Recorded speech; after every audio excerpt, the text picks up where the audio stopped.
জুলাই আগস্টে সংগঠিত গণহত্যার সকল আলামত সংগ্রহ করা এখন প্রধান চ্যালেঞ্জ বলে মনে করেন আন্তর্জাতিক অপরাধ ট্রাইব্যুনালের নতুন চিফ প্রসিকিউটর তাজুল ইসলাম।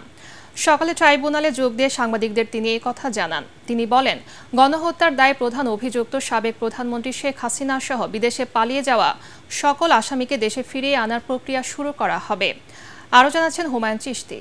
এলো ভিশন মুশকিল আসান অফার। যে কোনো ব্র্যান্ডের পুরনো ফ্রিজ নিয়ে চলে আসুন ভিশন শোরুমে আর নিয়ে যান নতুন ভিশন ফ্রিজ 20% পর্যন্ত ছাড়। গণ অভ্যুত্থানের রাজনৈতিক পট পরিবর্তনের পর আন্তর্জাতিক অপরাধ ট্রাইব্যুনালের তদন্ত সংস্থায় এ পর্যন্ত গণহত্যা সহ মানবতাবিরোধী অপরাধের 11টি অভিযোগ দায়ের করা হয়েছে। এসব অভিযোগে আসামি করা হয়েছে সাবেক প্রধানমন্ত্রী শেখ হাসিনা ও তার সরকারের মন্ত্রী, এমপি, দলীয় নেতৃবৃন্দ, সিনিয়র সাংবাদিক সহ অনেককেই। এদিকে চেয়ারম্যান সহ 2 বিচারপতি না থাকায় এবং সকল প্রসিকিউটর পদত্যাগ করায় কার্যত অচল আন্তর্জাতিক অপরাধ ট্রাইব্যুনাল। শনিবার চিফ প্রসিকিউটর সহ 5 জনের প্রসিকিউশন টিম গঠন করে প্রজ্ঞাপন জারি করে সরকার।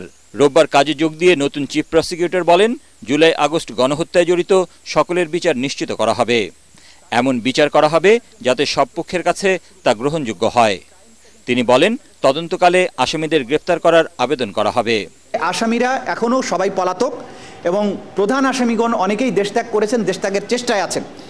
তাদেরকে আওতার মধ্যে নিয়ে আসা, আইনের আওতার মধ্যে নিয়ে আসাটা একটা প্রধান চ্যালেঞ্জ। আর আলামতগুলোর দ্রুততম সময়ের মধ্যে নষ্ট হয়ে যাওয়ার আগে সংরক্ষণ করাটা, এই দুটো আমরা চ্যালেঞ্জ মনে করি।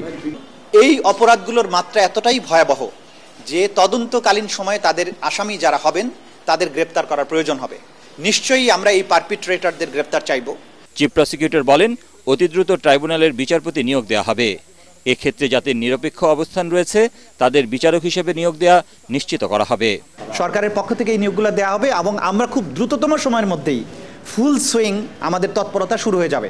তিনি আরও বলেন, আগে ট্রাইব্যুনালে আসামিপক্ষের আইনজীবী হিসেবে কাজ করলেও বর্তমানে রাষ্ট্রপক্ষে আইনি লড়াইয়ে আইনগত কোনো জটিলতা নেই। কোনো কনফ্লিক্ট তৈরি হওয়ার কোনো সুযোগ নেই।